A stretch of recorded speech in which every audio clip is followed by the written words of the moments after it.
All right, welcome back. Mike Meyer here for HH in Harrison County. And again, just wanted to reiterate a little bit on some things that we talked about this morning and give you all a chance to see a little bit more in depth on the photography side of things. And I know you all be teaching some media classes that could be for beginner, could be advanced, just a wide mix of things that you could be working with for photography. So what I wanted to do is, I know we had a chance to kind of start on showing some pictures this morning and you all getting an example of some things to look for and some different perspectives, but I want to go a little bit farther in depth with that and give you a chance to look into some photos that I've taken and just get a glimpse on what I'm thinking, what I'm interested in, angles, thoughts, perspectives, and what I tried to go through to capture those images and what I was trying to get out of that'll help you along. So I think, like a lot of things, guys, I think the more you see and the more examples that you see and reasoning behind those and what makes those what they are, is certainly going to help you out, and it's going to help you kind of think on your toes, because the way it works in photography, you don't have a lot of time. I mean, it's, a moment comes and goes super quick. And so we're trying to capture that moment the best we can. That's going to paint an accurate portrait of what we want our viewers to see. Okay. So whatever that is at camp, whether it be an activity or an emotion or an event or whatever. So we want to try to do the best we can to be able to think and process a lot of different things quickly. I wanted just to kind of go over again some of the stuff that we talked about this morning, just as a review. Remember that the big thing that we're talking about in photography is trying to tell a story. Can you create a picture? Can you create an image, a shot that is going to make people want to look at that picture for longer than 2 seconds? Okay, so just looking at it, cabin group, 10 boys standing outside a cabin, looks wonderful. There's little Johnny. Okay, that's great. And if we're just trying to make sure that everybody is accounted for. But if I'm trying to tell a story and I'm trying to get to connect to somebody emotionally, I have to have something in that picture that leads to that. Okay, so that's the big thing we want to kind of always keep in mind. What type of a story am I trying to tell with this picture, with this image, with this shot? What am I trying to do there? Also keeping in mind some of the other rules that we talked about as you see on your screen here. So the rule of thirds, making sure that you're putting up that tic-tac-toe board on the screen, on just imagine that on your camera screen, or when you're doing some editing later on. And we're going to, it's not to a science or to a T, but for the most part, a good starting spot is to try to remember the rule of thirds and then placing your subject on where those crosshairs are. So one of those crosshairs, those four crosses there, that's where you're going to try to put your subject or that main focus of your picture. Have a focus, have a subject, have something that people can say, this is what I'm looking at. This is what I'm seeing in this image. And I can tell that's definitely what I'm looking at there. Okay. So make sure that you're trying to do that. The other thing is look for lines, leading lines, patterns, textures, symmetry, those natural frames, things that draw you into that image. Okay, things that are going to draw you in, make you want to look at it longer, make you want to think about it and analyze what's going on. Those are the type of things that you're going to want to try to get out of your picture. Okay, so what I want to do is I want to try to show you some examples. And because and I know we have discussed what your guys' background is this morning already, but knowing this and recording this ahead of time, what I want to do is I want to give you examples and just kind of walk you through the image, because it's going to take a while for you all to get used to adjusting, shooting a camera in manual mode or doing some stuff different with your phone. But it's going to get a while to just get comfortable with it, either aperture or shutter speed or your ISO setting, your sensor on your camera you're setting on there. It's going to take a while to get adjusted, but I want to show you to start thinking in your mind the things that you can start working on now. And that is coming back down here to this bottom, having a better point of view and perspective of your picture, trying to frame something, show some symmetry, have some leading lines. Those are all things that you guys can work on either starting now or all the way through and continue to get better at. One thing that I do want to talk about, with you all, I think you're going to be a little bit limited on lenses, but, just depends on what you have, just understanding what your equipment can and cannot do, okay? And just to give, I'll give you a perspective here, and I wish I had my other lenses and I'd be able to show you. But one of my 4-H kids borrowed those for a wedding this weekend, and so I can't show you completely, but I can give you an idea. Most kit lenses that come with a camera, and I'm sure we've hit on this a little bit this morning, but most kit lenses that come with a camera are maybe a little bit smaller in size, and they cover a pretty wide zoom range. So when I say zoom range, if you see on this lens here, you can see that list of numbers that are going around on the side here. You can see this list of numbers. This tells you the range, and this one in particular is a 24 by 240. Okay, in an expensive lens, if I had one of my other ones to show you, I have a 24 to 70 lens and then a 70 to 200. So I have two separate lenses that are supposed to serve the purpose of this one. And it's just a quality difference in the lenses. So, your kit lenses are fine, or maybe what you all have with your Canon T3 is fine, or maybe what you have with, another camera is good. And you just got to know your limitations, okay? And that's the important thing to kind of look at, and just to kind of remember that, as we talked about this morning, the main thing with photography is light. All right, it's going to be light, and how we portray that, how we use that, how it's available to us.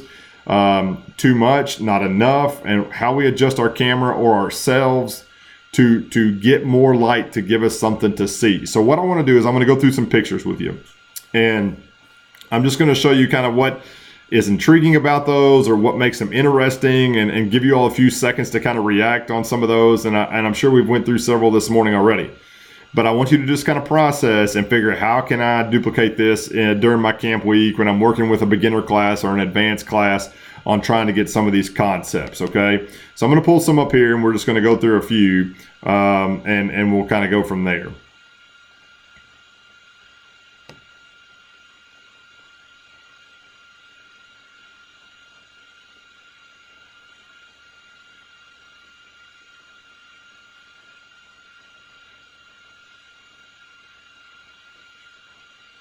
Let's see here. Okay. So the first one that I kind of want to look at here is a good one that, gives you just gives you a thought on, it gets you going in the camp, kind of a camp mood, okay? Because some of these are taken in my environmental camp. So I'm going to go through a couple of these from environmental camp, and it'll hopefully kind of give you a little better perspective, okay? Let's start with this one here. Nothing crazy, nothing spectacular about this picture whatsoever. But what it does is it's a kid, doing pond study, okay? But the thing is, it kind of leads you to want to ask some questions just because of the angle and where you're at. You're behind the kid, looking at the net. Remember our rule of thirds here. If I put up my crosshairs, you can see that our subject is the boy looking into the net. He's on that line of that left side of my frame, okay? So he's on that picture, on that line of thirds, and his head is about where that cross kind of goes there. So that's good. So I've got a good setup. I have a good, outline of my portrait there. It's set up good, and it's balanced how it needs to be. But he's looking in there. So this one here just kind of leads us to ask a question. So what is he looking at, okay? But that in itself is going to get somebody to stay on this picture for longer than a second or 2 seconds, all right? So just a little thing to kind of start thinking, what can get them there. That's something very small. Let's take it a step further. Low ropes, right? Low ropes course, nothing really, major here. Just sometimes we want to sit back and say, I need to get a picture. I've got, 15 kids on a log at low ropes. Sometimes, I need to sit back and I'm just like, I'm just going to get a wide shot that's got a bunch of kids in there, but, kind of whatever. And that's good. You can definitely do that. But think about different ways, like I said before, looking at leading lines, looking at a point of focus. And if you look here in this picture, you've got this nice log that kind of leads you across this page, okay? So it gives me something for my eyes to follow, all right? So anytime that you all can find lines or angles or symmetry or texture, it works really good in a picture, okay? It works really good to kind of help give a little bit of life, all right? The second thing I want you to kind of think about is how you frame up that subject. Remember, we talked about earlier too about framing up a subject. How can you find a way to take that same picture and make it a little bit more interesting? One of the ways to do that is to give yourself some depth of field. All right. And in this instance here, nothing crazy in this picture, but I didn't just go up and stand beside and take a picture of them on this low ropes course obstacle. I wanted to pull back just a little bit and give it a little bit of a frame for those kids to draw your eyes into this middle here. All right. And that includes this tree in the foreground. So I got a nice bent tree here that's going to outline the outside of this picture. You've got one that's going to kind of give you a little bit of structure on this side as well. And it's going to kind of bring your eyes in here to the middle. That's what's going on here in the middle. You got somebody laughing. You got somebody smiling and landing here. So you got some possibility of some texture. And again, look at my location. I'm not way up above. I've got it down about chest height when I took this picture because I don't want to give you, just too crazy of a similar angle of what you're used to kind of at home, okay? Or just something you would just see in general. Let's check another one here.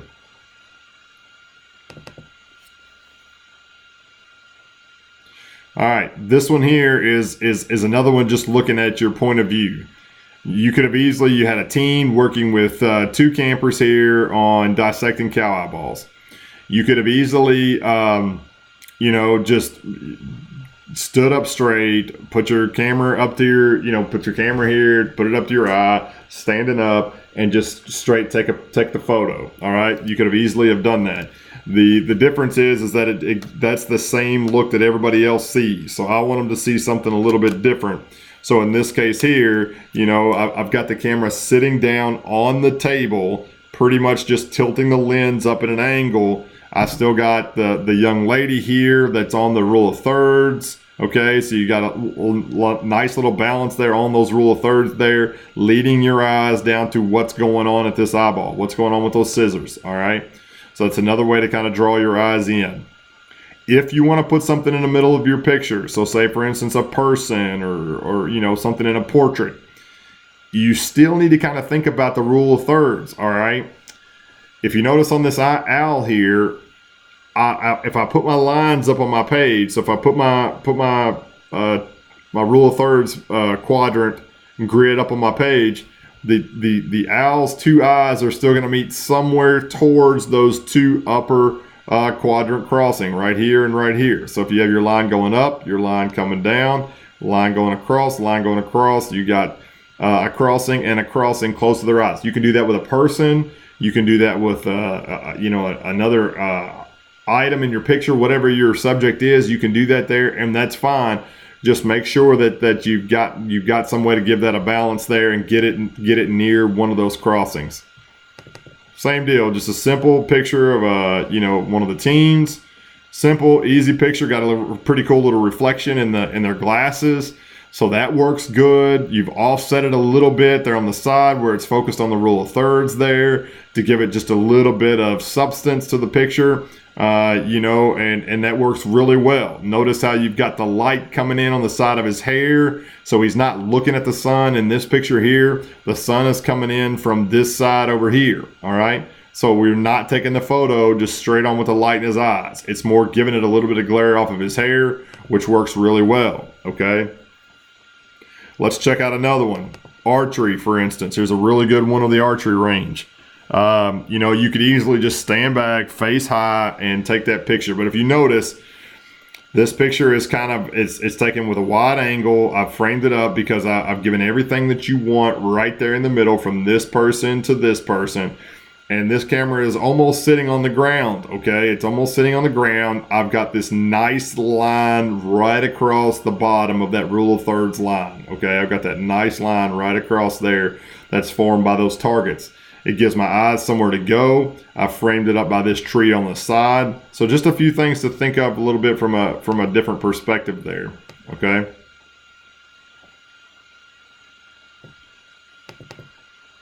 Archery, another good one with archery here.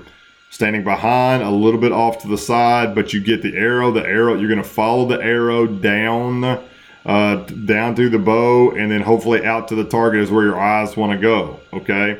Again, notice the light is behind her, or it's on that left side, on this side over here. And that's going to give me a nice glow off of her side there. I didn't come back from behind her and take the picture where I can't see anything. I came off on this side to where I'm going to be able to look down her bow to give somebody a little bit different perspective, okay?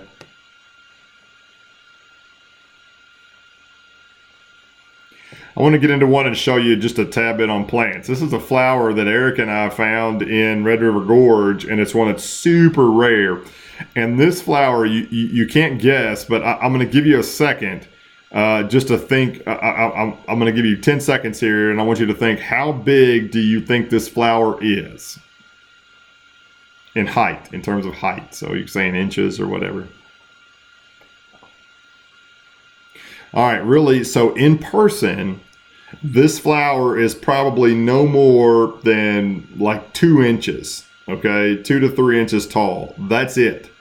But in this picture, I'm trying the best I can to fill my screen with that subject, all right? I'm really trying to fill the screen with the subject. So when you are taking nature class pictures or bugs or something like that or whatever it is, it doesn't matter.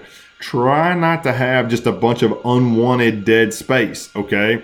You notice I've got just a little bit up here, but the majority of the picture, I've got my nice flower coming up the side of that rule of thirds, and then look where this light's at. That's what makes this picture kind of cool.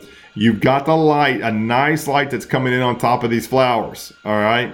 Because I stand back and I notice, I had 6 or 8 or 10 of them on the ground.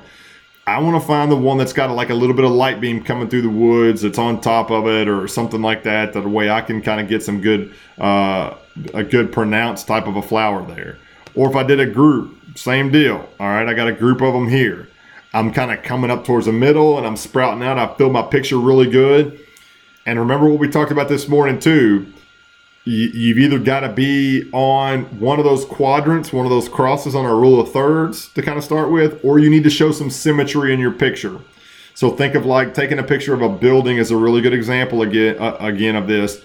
If you're going to do something like that, then you need to have good symmetry in your picture of equal halves or something close to that as you can.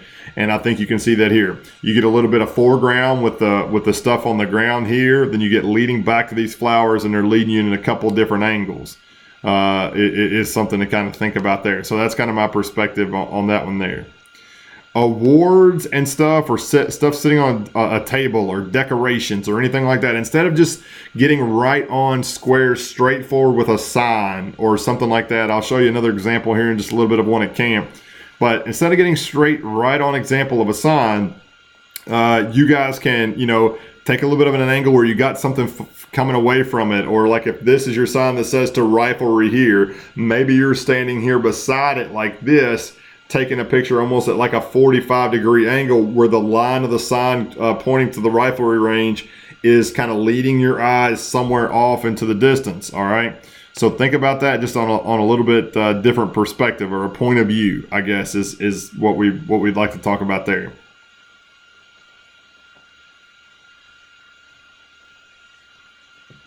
I want to show you a couple that I took at a photo contest, and these aren't going to be camp related, but I'm going to use them to kind of get a point across, all right?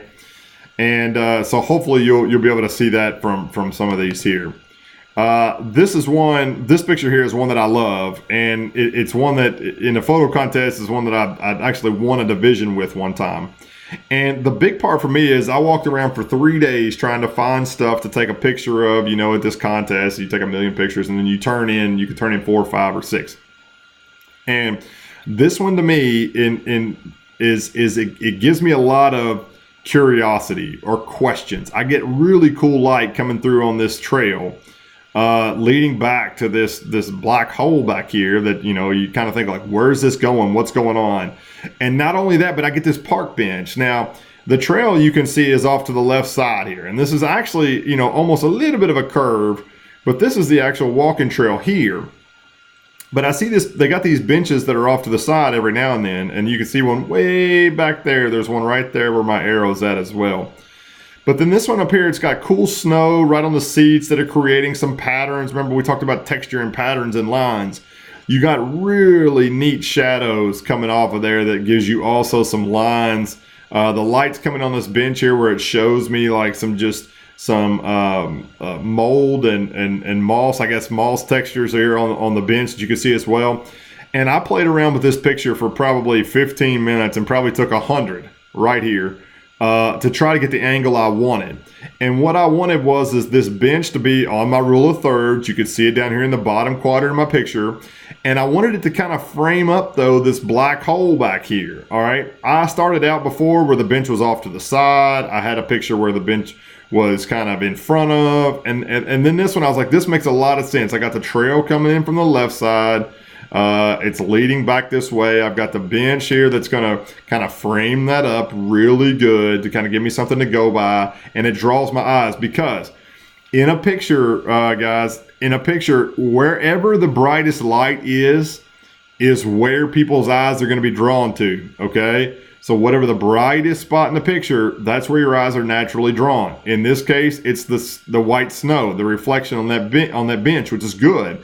Because you look at the picture, you look at the snow on the bench, that's where your eyes are drawn to, and then you see, wow, what's that hole back there in the back? Like, is that a tunnel? What's going on there? And so it allows people to kind of look at this picture just a little bit longer, okay? And those are the kind of just a little bit of tweaking aspects that we talked about: your point of view, your perspective, understanding where the light's at, and trying to take a good picture accordingly. Here's one that you might be working with your kids with. You got several points there, both at Feltner and West Kentucky. You got the lake there on both sides where you're going to get some reflections. You don't get a lot of water movement, but you get some reflections, and they can give you some different point of views with the canoes or the kayaks there, or the fishing docks there, or whatever it is, okay?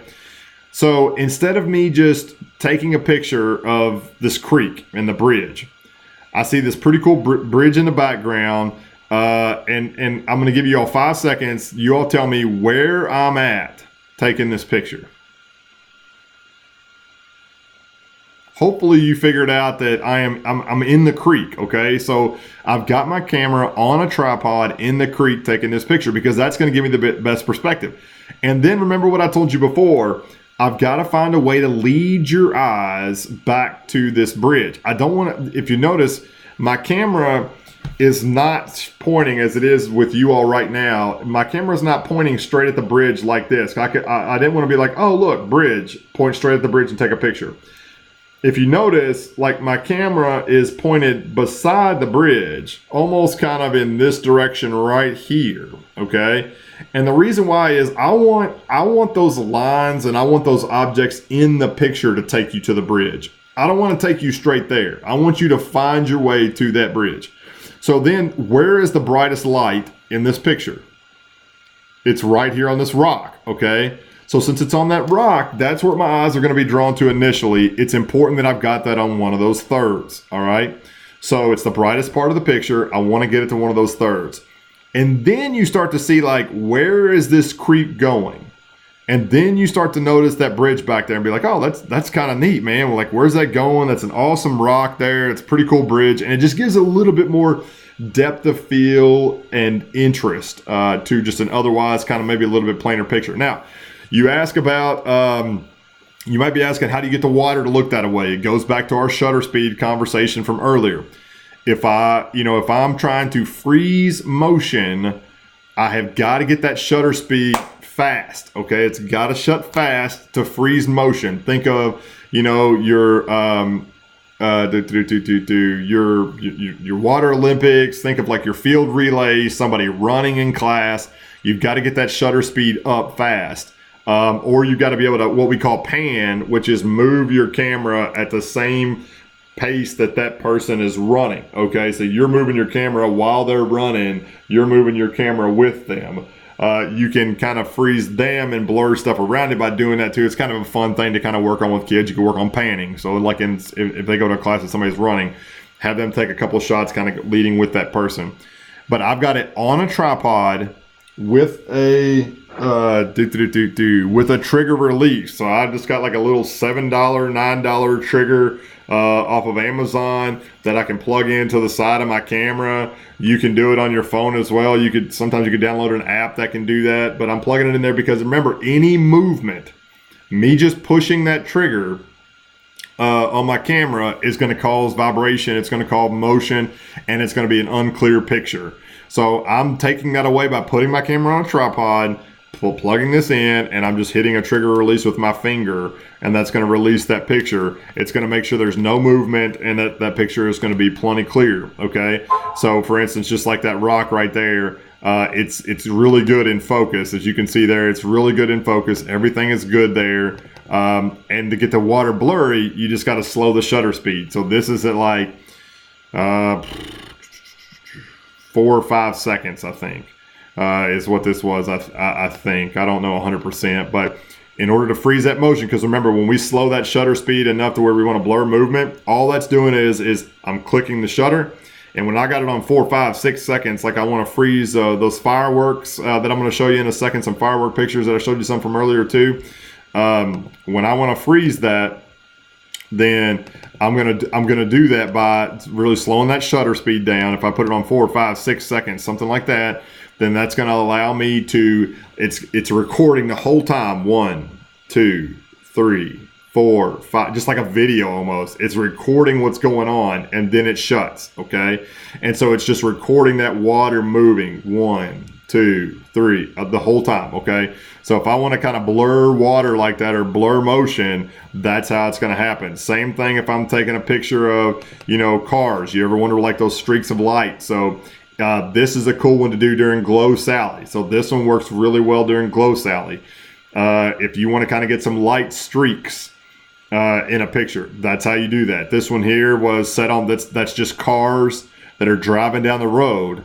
And when you got your shutter speed set on like 7, 8, 9, 10 seconds or something like that, it's recording that tail light and that headlight the whole time that car is going across there, and just in kind of a blur. So it would do the same thing when you're doing Glow Sally with kids going around the circle with their Glow Sally sticks on or something like that. Then it's going to record those beams, and you can kind of get a pretty cool, nice, neat, cool picture there as well. This one here is it's a really good example of one that we talked about with symmetry. Okay, so this picture here gives you, if you're on the rule of thirds, but look, it doesn't matter to me that it's just black on the bottom of the bridge. That's not what I want you to see, is those details. I like the symmetry of this bridge, how it's the same on both sides of the picture. You get a little bit of glare off the water, and this bridge, these lines of this bridge is leading you back to what? The mountains over on the side with where the light's at is where it's leading you to. Okay, that's what I'm trying to get out of this one, and that's kind of the mindset of it. So look for those patterns, look for ways that you can do that. You've got a simple building, old barn, lot of texture, stuff like that. That's kind of my thoughts on this picture here. You've got some pretty cool stuff there at camp at Feltner. You've got the cabin, it's over on the other side of the lake. That's really cool. That's got some age to it. It's got some weathering to it. Again, anything with texture, anything with just some life or some substance is going to really make a better picture. And this one here, my camera is practically almost on the ground. If you can see, it's about a foot off the ground on a tripod. It's not eye level. I want to give somebody a perspective. I put it on the ground and looked, and then I just tilted my camera up so I could put that barn on the bottom to get your eyes going somewhere, okay, and draws you in. That's kind of what we're doing there, all right? If you want to look at it a little differently, same building, it's just a door. You can do this at Feltner Cabin. I know you've got a couple locations at West Kentucky too that you can do that. If you've got something there that's got some texture or something that kids can take a picture of, anything like this works really well. Put the door off to the right side on one of those rule of thirds. Taking the picture of this one here is from about 2 feet off the ground. Or put it in the middle and create that symmetry. That's fine. Leading your eyes through that door, through the next one to see kind of what's going on back on that other side. All right. Another good way to kind of look at that. Talking about freezing motion. This picture here was from a friend of mine, Marshall Knupp, one of my 4-H'ers that took this picture of last year at camp, on one of our camp staff there, and jumping off the diving board. But he is practically got the camera on the ground on the side of the pool, pointing up into the air, because he's really trying to emphasize the distance. He could have easily stood up, stood beside the diving board as Cooper was jumping off the diving board, and then you'd have seen him, 5 or 6 feet off the diving board, something like that. It's not as near as dramatic. This way, it gives you an open space. It gets him away from that building that's here in this background. It's going to get him away from that, versus where if you were standing beside him, he'd be almost jumping where he's blending in with this roof. So getting underneath, shooting up at an angle, it heightens the experience of, wow, it looks like he's 20 feet above the pool, okay? And you got the people in the background kind of looking up as well. So just different point of view, different perspective. This is a really good one here on leading lines. I really like this bird. It was when I was on a trip down in Alabama. But it shows you kind of like where lines are leading. This old piece of metal here is leading you to the middle of this picture. You got a good reflection off the water, and then you've got this old, some kind of a piece of metal or something coming off the side of this one that's going to kind of bring you straight over to this bird, okay? So everything kind of connects, and it's just a matter of moving around, you getting the right angle. Now, one thing I want you all to keep in mind is, and I can't emphasize this enough, and you need to tell this to the kids, they've got to take more than one picture of the same thing. I'll take 4, anywhere between myself and Marshall, my other good photography student that's one of my teens. We might take 3,000 or 4,000 pictures a day at camp, all right? 3,000 or 4,000.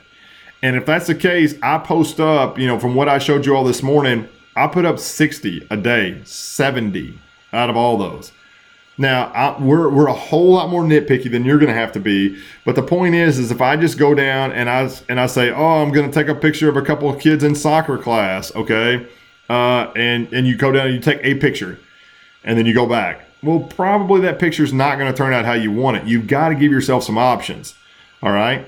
And so in order to do that, you've got to take 2, 3 pictures of the same thing before you decide to go on to the next, to give yourself a chance for hopefully of one of those coming out kind of how you want it. Talking about speeding up the shutter speed, we talked about slowing it down to get the light trails or kids running around during Sally and seeing that kind of cool neon glow from the outside. You can do that from slowing your shutter speed on your camera. If you're doing a sport, you've either got to have it on a sport setting. So your all's Canon, I think, is going to look like this in just a second. So if it's going to look like this here on the top, you've got several different ones as we mentioned before. This right here with this running person would be a sports setting. If you don't feel comfortable setting it on your own right away, then you can put it over that sports setting, and it is going to automatically, the camera is going to speed up its shutter speed to hopefully help freeze that motion, because you want to freeze that foot, freeze them running, freeze that soccer ball. If you want to experiment around on your own a little bit, you can come over and flip it to this TV, which is time value, which basically is the same thing as shutter speed. It's called shutter speed. You can flip it on there, and it's going to let you do that on your Rolly dial here to change your shutter speed yourself, whether you want to speed it up or slow it down to kind of experiment with it. So I encourage you to work on doing that as well. Again, rule of thirds on the side. Right where his head's at is probably going to be where one of those crosses are on that rule of thirds line.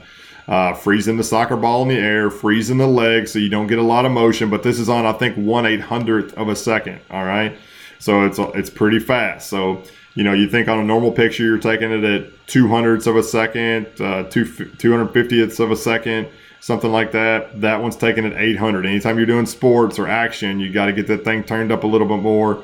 That was taken on like 800ths of a second. All right. A little different perspective there from Feltner. You've got the clover in the back. Instead of just going and taking a picture of the clover, put it behind something. Hide part of it. Give yourself a pattern or something to go for. Okay. Just tell them to find a different point of view, find a different perspective to take that. Here's a couple that I took there at Feltner of the cabin across from the lake there. The moss gives you a pretty cool little trail that kind of leads you through this picture. You got a nice, decent reflection off of the lake, and you got some cool reflection off those glasses. Brings you kind of to the middle of that picture there. Or if you look at it, let's put it on the side a little bit on that third. You're led by the line of the road. A lot of different things. This offsetting color from that of the trees brings you into that cabin. So offset stuff a little bit, check out your thirds, check and see how you can do that there. I want to show you just a couple more here real quick, just to try to give you a perspective here.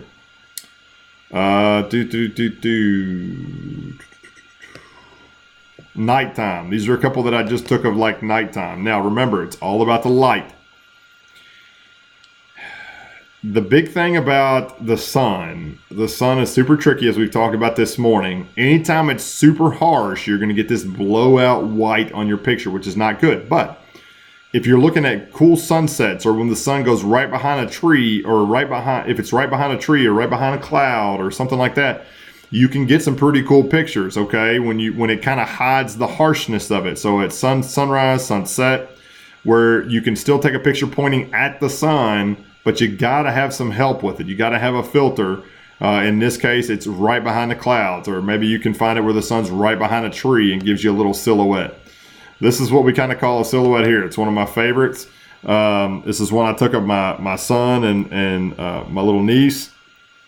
But you can see that the sun is going down at sunset. It's about 35 minutes before sunset here. The sun is getting behind some clouds, but giving a really nice overcast of yellows and blues. And I told him, hey, just stand here beside this barn. Where's my camera at?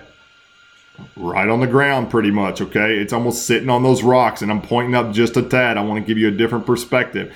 You can see how I got some cool tree limbs that are like almost like bringing you down to these two kids that show you the outline here. It's kind of framed up by a fence on this side and a gate on this side. My barn's offset. So it took me moving around a little bit to find the right spot where I wanted to be. But then eventually when I got it, it gives me a really good perspective on a picture there looking at my light. So just always consider your light there. Inside makes it pretty tough. You got to be careful with like light, ceiling lights and stuff like that can kind of give you some weird stuff. You're going to have to experiment around on some of those, okay? Just experiment around a little bit, guys, and see what works good for you. Outside, again, sunrise, sunset makes really good pictures because it takes the harshness away. This is about 30 minutes before, giving you a pretty cool little reflection off of the river there. Again, you got the lines of the railroad that's taking you away on this side of the picture as well. So look at different ways there at camp. Walk around at West, walk around at Feltner. See if you can find a place where you've got some pretty cool lines or pretty cool angles, or hey, I want to revisit this when, sometime before camp season starts, I want to revisit this to see what's going on. This picture beside this train was taken, again, a foot off the ground. I want your eyes to go somewhere so you can focus on the springs and everything up front. This pretty cool little high hazard sign on the side right here that's on the third. But then look, man, this train is just pulling you to where is this thing going, or where is it coming from? Right around this corner. That's also where the lights are at, giving you a pretty cool little glow off the side. So, you could stand back and take a shot straight at that train, or you can experiment around and get a couple different angles, see where your lines lead you, okay? See where your lines are going with that. I hope you all are getting a pretty good perspective here of, just a few different things. Just a cool one of some nature ones that I took at a photography contest about 2 weeks ago. Got a snake on a tree. Again, I could have just shot it right beside it, and I did on some of them. But I like how this tree just pulls you right down until you're like, oh, wow, there he is, okay? I did get one on the side, but it was cool because it's got it shooting through the limbs there as well. So you got that snake coming across the middle on the third type thing as well. So again, I took a lot of pictures to get these. All right. I took a lot. It's not like just like I take one picture of a snake and that's it. I got a bunch of different ones of that same shot to try to figure out what do I like best. Okay. And that's what I'm trying to look for there. How can I make it interesting? How can I get kind of what I want out of these pictures? And that's certainly what you want to do. Symmetry in a nature setting. Again, you got a lot of places with bridges and stuff like that there on camp that you can do this. Get down low, tell them to get some different angles, get some different perspectives, and then you can do this as well. Just giving some balance and some symmetry to some pictures. All right. So hopefully that kind of gives you a little thought on some of these that are outside of just kind of camp photos. What I'm thinking. Also, something to keep in mind that I don't know if I would have covered this morning or not, but just in case I didn't, I want to cover this now. Anytime you're in something where there's people or motion or direction, This is Joey and his wife, his beautiful bride there from the Emerald Gala. And I'm giving them somewhere to go. You always have to give motion somewhere to go. And what I mean by that is you can see them walking this direction. I'm giving them a road. I'm giving them this direction. And they're looking in this direction as well. And I'm giving them somewhere to go here. I can't take this picture. Say, for instance, let's blow this up a little bit. Like this. Just say, for instance. That, if I just took the picture like that, he's too much in the middle. Let's blow it up a little bit more even. If I took the picture like this is a prime example here, what I'm talking about, where I did not give them the right place to go. I have all the balance. I have all the space behind them, okay? And in this case here, I don't give them an adequate amount of enough room to breathe. So anytime you all are taking a picture of motion or anything like that, or somebody looking in a direction, give them that open space to look to or run to or something like that, all right? Make sure you give them some space that you can do that there. You can see examples of that in almost every people picture that I'm taking. Same deal. I'm giving him somewhere to look, okay? I'm giving him somewhere to look, and that's important. I'm giving Melissa Miller from Kentucky 4-H Foundation in this picture here, I'm giving her somewhere to point, somewhere to look, all the spaces on this side. So really pay attention to that in your camp photos. Make sure that you're utilizing that space in front. If you've got motion or somebody looking a certain direction, make sure you're utilizing it to that extent, okay?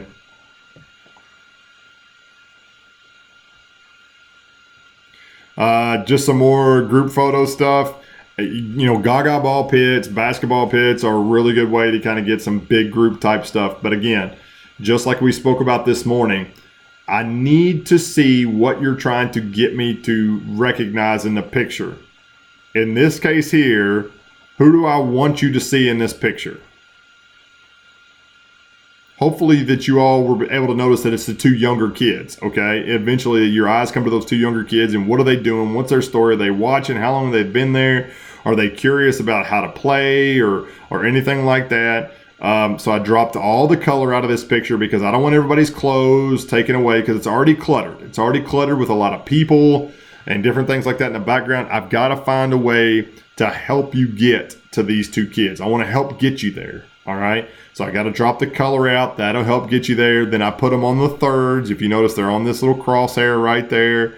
That'll help get you there as well, all right? So a couple different things just to kind of think about perspective when it comes to something like that. When you got big groups, get down close. When you're talking about carpet ball, I'm right beside that kid, almost pointing the camera towards his forehead or where his hair ends.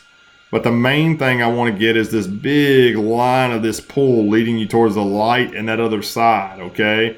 I'm not shooting straight down the carpet ball pit. I'm shooting kind of across it and then letting the lines take your eyes through the picture. I don't want to purposely take you through every picture by pointing right down. Everybody wants to point down the line or something like that, and I don't want to do that. I want that line to naturally take you somewhere in the picture. Off on the third, showing action. Here's the other kid over here. Light is behind. You can see the sun right here giving you a nice glow on their back. Okay, which is good. Everything is good there. So don't be shooting directly at the sun unless you've got something to kind of help you with it by covering it up, either like a tree or clouds or something like that. So I hope this helped you all out. I hope it gave you a little bit different perspective on just looking at some pictures. Okay, just seeing stuff, seeing portraits of people, seeing portraits of things, where they're located. Yes, it's in the middle of the picture, but these buildings do a great job of giving me some lines to draw you into the middle of that picture, all right?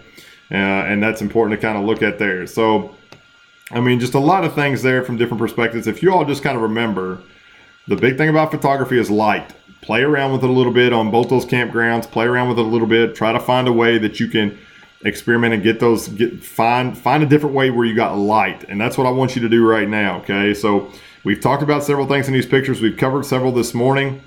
I want you to take a moment take a few minutes. If you got 10 or 15, 20 minutes, whatever you've got there to kind of go outside, I want you to go around. I want you to find light. I want you to find light in interesting ways that show patterns that help to solidify a subject in a picture. And I want you to try to get different perspectives. Remember those rule of thirds. Remember that you're trying to find some leading lines. Don't just look down a line and take a picture. Like, don't just look down the line of, of the ports there at West Kentucky outside the dining hall and set your camera and just take a picture necessarily. Take your picture across that line to where that you can see that cross in your picture, and let that line take your viewer somewhere. Let that line take your viewer somewhere versus you doing that. Look for patterns. Look for that stuff. So I want y'all to go outside if you've got time right now. As we finish up this video, go outside. I want you to find light. I want you to find it either coming through trees, either on some kind of a subject, or whatever it is. The way that it's got some shadows that kind of give you something interesting. It takes some time to kind of look at it and see. Find a cool opportunity to take a picture of some light and see how you can capture that moment. I want you to see how you can capture that moment looking at a different perspective. Down low, up above, shooting down, across, whatever it is, and take more than one shot. Take 2 or 3 or 4, move around, look at it. Look at it in your camera, look at it in your phone. Is everything make sense? Do you got a limb growing out of somebody's head that doesn't need to be there? You got to move on that, okay? Get that out of the way. The second thing that I want you to do, if you've got some time now, is to go around to some of your staff that are doing training again, and I want you to see how the light is playing off of that subject. So if you've got a couple of them that are working on the high ropes course, or at archery or something like that, make sure that light is helping you, okay? Don't shoot directly at the sun. Don't shoot directly with their face facing the sun. If it's super harsh, get beside them and shoot across it where that sun just gives them some glow on the side of their head or on the side of their bow or something like that. Use that light, okay? Move around a little bit. Try to get some interesting pictures of staff doing those things, and hopefully you'll kind of see a difference there. So again, you all email me, call me, text me. It doesn't matter. Hopefully I gave you my stuff from this morning. But just shoot something by me, or if you want to send me a picture this summer, hey, if you all want to send me a picture or text me a picture and be like, hey, how's this look? How would you suggest to do it better? I'll send you back some advice, and it's not going to be perfect, but look, that's all we strive to do is take better pictures. And I know you all are going to take some good ones in teaching these kids. You're going to do a great job of that this summer. So keep in mind your subject, keep in mind your perspective. Look at your light, look at patterns, your rule of third, and see how you can kind of draw people into telling a story through your picture. So I hope you've enjoyed this. I hope it's helped. Keep in touch. Go out and look at some light right now. Look at ways that you can use that on some of your staff to get some pretty cool pictures. All right. Glad I could join in here. Again, reach out to me if you need to. Appreciate it. I'm looking forward to catching up with you guys later. Best of luck.